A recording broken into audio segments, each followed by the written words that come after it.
I can't read that playstyle on screen, but you can see that's a pretty good one right there. I'm sure we'll see a lot coming out of Kraken Mare's playstyle. Kraken's also known for playing some very interesting frontline weapons. You'll probably see very fast. I would love to see some damage come out of Kraken Mare. All right, let's see. What do we got? What do Yep, we got? it's the brush. It's the brush. All right, this is going to be a fun one. Mycara with the Tri-Slosher. Haven't seen one of those yet today. Yeah, no, in fact, we don't see that too often, I feel, in general, but a lot of ink rush. It's going to allow a lot of opportunity for trying to be quick to stay aggro with at least making sure the map stays in their favor. Fish for 20 getting the first splat down, which is really important for Trying to Be Kwey. Trying to Be Kwey wants to make this quick. They want to be aggressive. They want to push it up. They don't have a backliner, actually. Yeah, no, every one of their pushes is going to be super important because it's just sort of a do or die on whatever hill they decide to place themselves on. All right, you definitely know there was a call out there to get somebody to get back onto that tower. You saw Mycara turn around there in a snap. Yeah, just a little touch, just a little keep that there, but it's Fish for 20 who's got a bit more of an organized push, especially as they try to come down this main left lane. Good patience on the half of Trying to Be Kwey. They don't want to walk out too fast and get sniped, honestly, because the sniper is the one on the tower right now. Leaf trying to hold it in, hoping to get past that checkpoint. Tower's half and half. They want to paint it a little bit if they have the opportunity to. Having to jump off because of those missiles, though. Good job on Leaf. Oh, that Booyah Bomb over there, interesting placement. Making them all move in to the left. Yes, it's good for at least funneling a lot of the pressure. Like, if you're just going to deny that space, you know, everyone's going to want to go one way. It makes it easier for your team to focus their picks. But I feel like right now it's just been a battle for which team can control like positions on the map more. We're not seeing a lot of picks. No, you saw beforehand that Luna actually did tap the tower for just a second to get past that checkpoint. They're very important because if you don't get through the checkpoint, when you get there again, you have to earn all those points all over again. You don't just move forward. You don't just start where you left off. This is a very good map to bring that focus of like touch and go. Like you need to stay mobile with your team, and especially with Trying to Be Kwey, they really can't afford to play one position. Oh no! Stay alive like that. That splashdown hurts. Look at them able to move in just right over to base. Mare waiting for the opportunity to get a slap with his brush. Luna in position, just trying to lock away any movement from the opposing team. If anyone tries to rush that tower too fast, Leaf will be able to take them down, but they have to do something. Otherwise, this will be game for them. Yeah, no, with how far Luna's pressed ahead, holding it down, Fish for 20 going to be taking that game, and as we know, that's it for Trying to Be Kwey as far as staying alive in the round robin pool. That's a rip, though. But they could still take the set. Yeah. They can get that little coup de grace, make sure they go out with a smile. Go down swinging. Indeed, indeed. I'm sure it must hurt to not be able to move on to top 12, but that's how it goes with tournament, especially like the level of competition that the redemption bracket's been pitting against each other. Like we knew that some of these teams that would have fit into the top 12 would have to go home early. Yeah. That's how it goes with competition. It's so stacked, and there's not much you can do about it. But the thing is, though, it's not like they Try to Be Kwey didn't try in that first game though. They were aggressive at that start, and maybe moving into Rainmaker Mako Mart a little more closed in, a little more pro popping the Rainmaker with all those bombs they had. It could be a game they could take. Indeed. There's a lot of ways that they could still like adjust their team comps to be able to like press forward, because at least we knew that that Fish for 20, like, they just had stronger pushes in general. Yeah. And then when they pushed deep, they pushed deep. And they didn't really have anybody to be able to fight off that combination of the pro and the charger. Like, when they're both up there, like, what are you going to do when your longest range is another pro? Right. And it's like, it's not even just like it's long range for the sake of being able to aim. It's like it's long range with the fact that they're staying aggressively posted. Yeah, they're making it's sure for they that can pressure. get the, And it worked. It worked really well for them. Looks like all the teams are loading in. It seems like Fish for 20, they're all set. Like, they know what they're doing. They're probably riding the high of that first game, being able to like, all right, we take that, we take the next one, we're out of here. I forget, from our intel beforehand, does Fish's Ren, not Fish's Ren, sorry, does Fish for 20, they both have fish names. What do you do? They're on the same page. They're both Pokemon jokes. Oh my god, you're right, they are. But Fish for 20, I believe this opens themselves up into needing tiebreaker games. I forgot which team Slimy had mentioned to us before Slimy had to go play, but Fish for 20 is in contention with, I think, 2 other teams that they're going to have to play tiebreakers in order to determine who's moving forward. That does make sense, because there is 3 pools, but only 2 get to move on. Right, right. So We'll see how Fish for 20 is able to carry that after they finish the set, because they got to get out of this one alive first. Absolutely. Look at this, the squeezer coming out actually now. Ooh. Changing it up a little bit. Actually, could be very nice for them. Squeezer going to be able to pop that Rainmaker pretty fast. Has the bomb, has the bubbles. Fish for 20 actually saying, nah, we want that Rainmaker shield. Like, the fact that Brush is going to allow them to press forward so aggressively, and then, like, even Bob, like, the ink control that's going to be on Fish for 20 is going to be nuts. Ooh, that splashdown actually got that? That was from way deep, yo! All right. I don't know if you'd call that a land moment. That's, oh. Krakenmare proving that, you know what, maybe Brush play, the Brush player doesn't need the lag to win. The Brush player can go all out. People always say that Brushes can do well because of lag, but there's no lag here. It's land. Look at Mare go. Krakenmare sit. I'm close to my router. I don't need a land adapter. Nice. Krakenmare proving that they don't need anything. They just need to keep on pushing. Yeah, no. Doing fantastically. This is a brutal initial push. 25%, very good lead to hold. And especially the positioning of the Rainmaker, too, is like, that's such a gross area. Like, trying to be quite opting to grab it for themselves and press outwards instead of resetting. This is a good Stingray, though. Going to stop that push before they can even start it. Can't even get back to the middle, unfortunately. Yeah, no, they were in such a poor position to be able to really press. And, like, there was enough pressure laid on from Fish for 20. All right, they can't move anywhere. Look at this. No. Like, look at their team composition. They have the Snipe, they have the Pro, and then they have the Bloblobber to clean up. The Bloblobber just paints over everything and kind of ruins any chance for they trying to be able to push. Ooh, no pick. Able to break. All right, there we go. No Booyah Bomb either, unfortunately. Yeah, no, this is a rough break for trying to be Kwey. All right, there you go. Leaf jumping out. They finally pretty much wipe, which gives they trying to be Kwey a chance to actually move up. We'll have to see if they push in fast enough to be able to take advantage of that, though. Can they get some points on the board? Oh, we see plenty of missiles lead the way. Is trying to be Kwey going to be able to make this push worth anything? They're going to opt to go for the left side, it seems.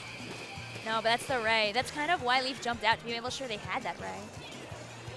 Oh, there's some points. The bubble's coming out. This will be the time to go. They have to stop that Bloblobber, though, because the Bloblobber will, like, pretty much take out the Rainmaker right away. Yeah. Yep. There it is.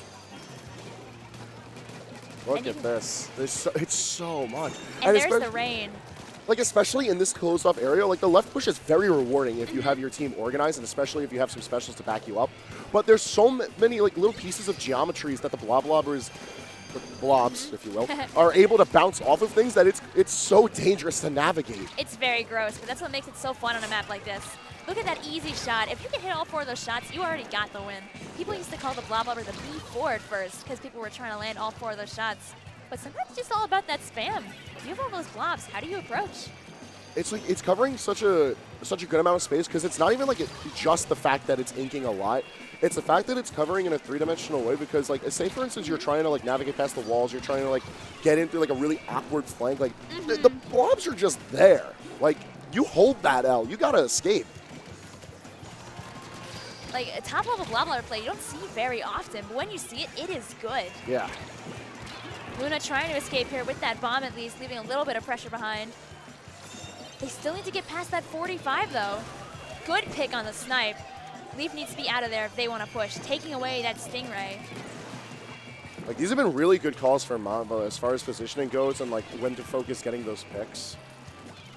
Seeing if the Squeeze is going to be able to really pave the way forward, or if you look at our shot is going to be able to do it. Nope. Oh, nice. Just not enough range. If you look at our spectator numbers, though, you can see how close Leaf is to Stingray. Gonna hold on to it probably until that very last moment.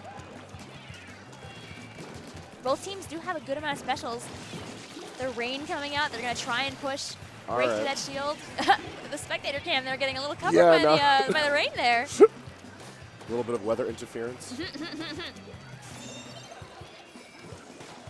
Oh, and this is a pretty good opportunity. 2 down. If they could survive this ancient, like they might, the Stinger rather, they might be able to make this push count, especially as they all gather in one place. No, they waited just too to long. get slaughtered by the brush. No, the Stingray took that kill. The Stingray took the kill. Oh, you hate to see it. Poor Krakenmare probably wanted that kill. Trying to pad out those KD numbers for this one. Well, Mamba and Slimy not giving up just yet. Mamba making the moves, but still gets splatted, I think, by the rain there. And they were just in a very closed-off area. Fish for 20 pressing forward with their Storm. Nice. Oh, they're just going to bunker down and defend. They got 5 seconds left on the clock. They're fine. That wall is in a really good position, too. Uh-oh. No, they get the overtime, though. Krakenbear are going to go around, try to get a couple of extra splats to confirm this game, though. Sneaking around, has the Ninja Squid actually to stay safe. They got their pick. They grabbed it. Nice. All right, up 2-0, Fish for 20. This is looking like a dominating game for them. Coming to game 3, we've got Zones on Humpback. Ooh, that's also a really good map if Mare stays on that brush, honestly. Yeah. You can go around and around in circles. Like, we've already seen, like, how aggro the brush play is letting them be. But, like, he's just letting it loose. Like, if you look at the splat counts, actually, it's very close between the two teams. It's just that Fish for 20 has the stronger pushes. And I feel like they've just made more important picks, too. Like, they're denying any sense of backline. They're denying any presence as far as specials are concerned. They're quite literally weathering the storm whenever it comes to, like, dealing with these specials, and they're just still being placed really well. Like, we've seen multiple times the players just, like, tucking themselves into little corners just to stay forward but safe. Like you saw, Froppy had a very low actual splat count in the end, but Froppy was making the work with keeping the map theirs the entire time for Fish for 20, saying that they didn't need the splats. They just needed to be on top of everything, which they did really well. Now we gotta.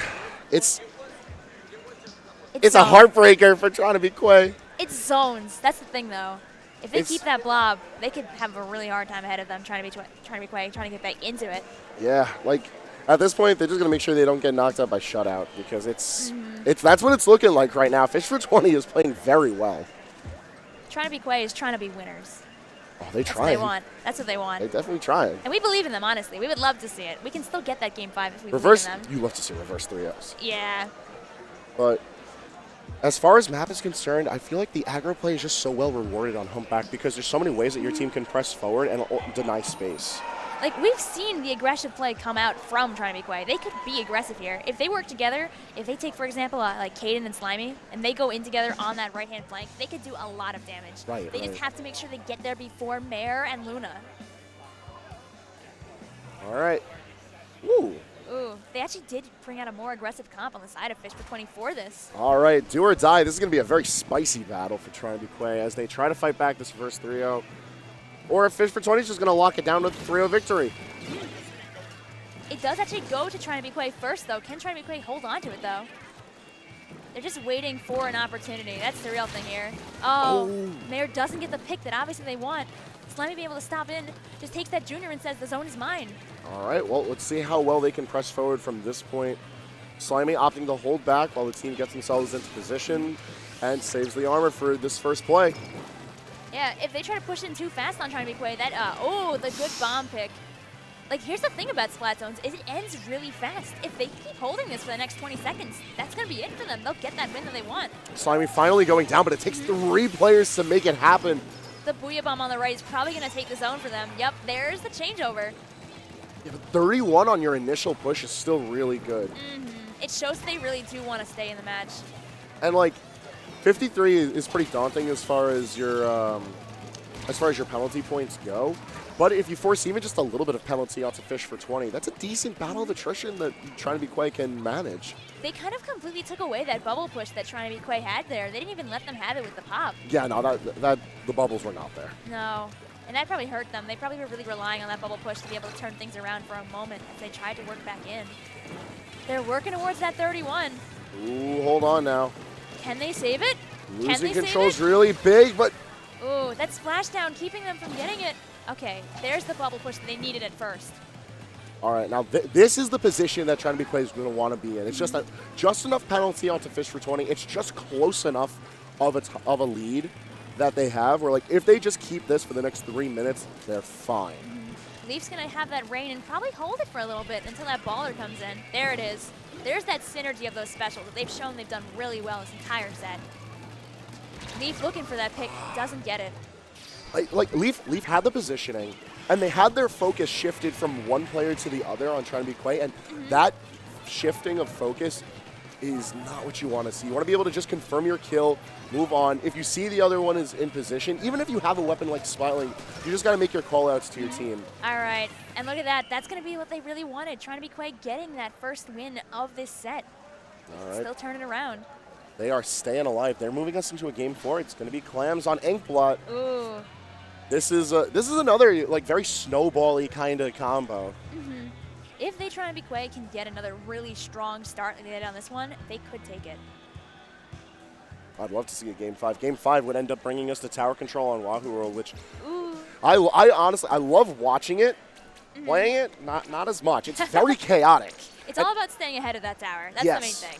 And like you wouldn't expect that level of chaos to come out of tower, but at the same time, it's like it's a bloodbath. There's no other way to describe it. People used to just call tower control a team deathmatch until people started actually planning out what they were doing. Until people actually had coordinated pushes. It used to just be like, oh, just take out as many players as you could and just move on. And given the set that we have ahead of us, there are shades of that TDM play on both sides. Like, they're not afraid to go for picks.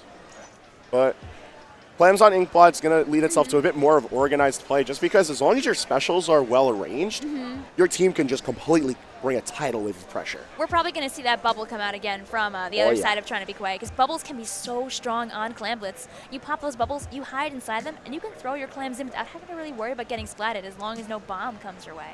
And speaking of bombs, I'm expecting a bomb rush or two from either side, just because it does such a good job of denying the wide space that's available on Inkblot. And then also you have Krakenmare though with that brush. People love brush play. Nuts. Brush play on Clamblitz. People have feelings about the brush play on is the Clamblitz. people's champion kind of weapon. Like you love to see. It's awful to fight because it's so quirky. But here on the commentator desk, I'm loving it. Absolutely. We're safe. We don't have to fight. I already got to fight it. You're safe. You're safe. I'm not in the bracket at all. I'm having the time of my life right now. You get to enjoy yourself. It's been a really good set. And it'll be interesting if we make it to that tower control match, if Fish for 20 will dominate in the same way they did before, or if Trying to Be Kwey can actually take it this time. Right. We gotta get there first, right? Yep, they're loading into that game 4, so we'll see what we got ahead of us. We're gonna be all about it on Inkblot Art Academy Clamblitz. We'll see if they change their comps up in any way. Ooh. Got the L3 coming out here. And no bubbles on the side of Trying to Be Kwey? Oh no, they got the squeezer. Never mind. I was going to say, their bubble pushes have been pretty good, so I kind of want them to hold on to them. Yeah, no, it seems like Fish for 20 is just opting for a lot more of a firefight-oriented play. Like, we see the NZAP on their team now. Yeah. So we'll see what that does as far as, mitigating the numbers, because Trying to Be Kwey has been organizing their plays a little bit better game by game. Fish for 20, though, already almost at a full wipe. If Kraken goes down, they've all been splatted at once. Yeah. Ooh, speaking of, 2 down already, Fish for 20. Look at the special points on Trying to Be Kwey's side in comparison to Fish for 20. They're going to be ready for their push first. Slimy on the brush, too, actually, I just noticed. Oh, that's such a dangerous player to give into that. He's just decided, reckless abandon, just go in for it. People gotta get splatted. That's how it goes. But they weren't able to make a lot out of their first push, unfortunately. And now Fish for 20 has 3 specials at the ready to make another push of their own. I'm not sure where Leaf was going with that baller, but at least caused some damage, it looked like, over there. Yeah, it seems like a lot of the special use was made just to make this push into mid, which, mind you, holding mid on Inkblot is really important in itself. But there's not enough of a presence to make this push, even though Fish for 20 has got plenty of clams to make it happen. Power clam in hand. No. They're not going anywhere with it. I mean, that's almost a total down. I mean, that's what they want, though. They don't want to give Fish for 20 any opportunity. They want to hold on to every single clam that they can, so Fish for 20 cannot push.